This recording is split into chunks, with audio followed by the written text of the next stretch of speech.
رسول اللہ صلی اللہ علیہ وآلہ وسلم کا فرمان ہے،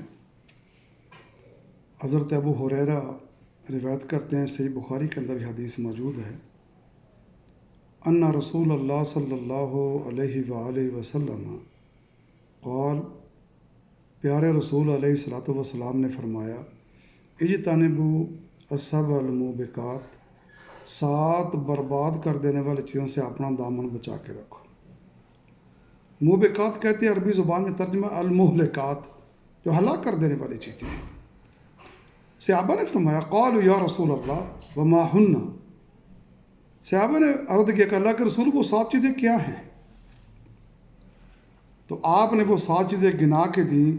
ہر مسلمان کو یہ یاد رکھنا چاہیے، بہت برباد کرنے والی چیزیں ہیں، زندگی کو، معاشرے کو، انسان کی انفرادی زندگی، اجتماعی زندگی، ملی زندگی، اس کو تباہ و برباد کر دیتی ہے۔ کیا ہیں؟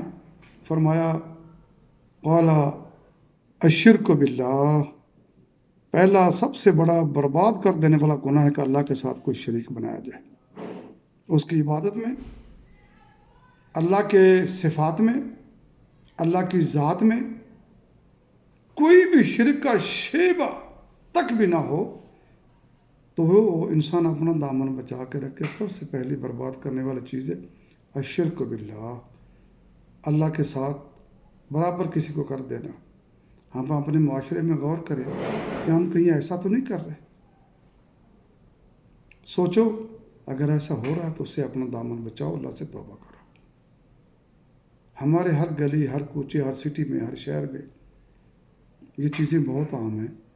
ہم دین سے بڑی محبت کرتے ہیں، لیکن شرک سے بچنے کی کوشش نہیں کرتے۔ سمجھتے نہیں شرک کیا ہوتا ہے۔ شرک توحید کی ضد ہے۔ ہم نے کبھی توحید کو سمجھنے کی کوشش ہی نہیں کی۔ علماء سے پوچھیں، کسی مرتبہ فکر سے توحید کیا ہوتی ہے، کس چیز کا نام توحید ہے، آپ کو بتائیں گے۔ نمبر 2، آپ نے فرمایا کہ السحر، جادو سے اپنا دامن بچا کے رکھو۔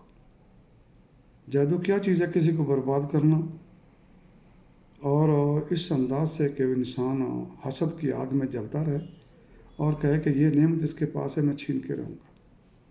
اس کو مال جان کے بارے میں، اس کے افراد کے بارے میں، کسی کی ذات کے بارے میں، یہ اتنا بڑا کبیرہ گناہ کہ اللہ کے نبی نے فرمایا جو جادوگر ہے اس کا قتل جائز ہے۔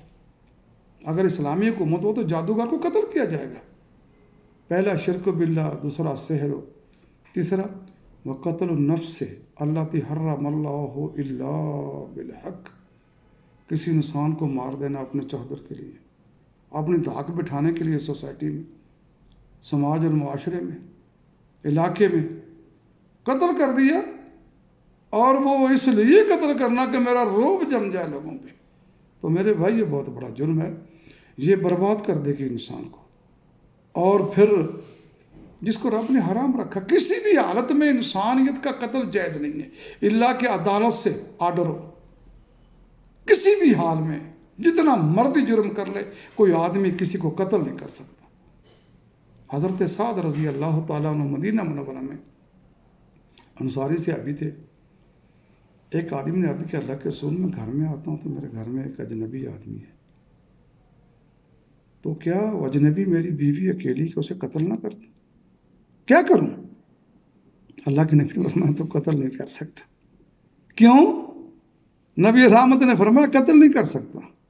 حضرت سعد بولے، اللہ کے نبی میری غیرت کا معاملہ ہے، میں کیسے چھوڑ دوں؟ تنہا میرے گھر میں میری بیوی تنہا، اکیلا کیا کر رہا ہے؟ فرمایا لوگوں دیکھو شاہ سعد کو کیا ہو گیا، کیسی باتیں کر رہا ہے؟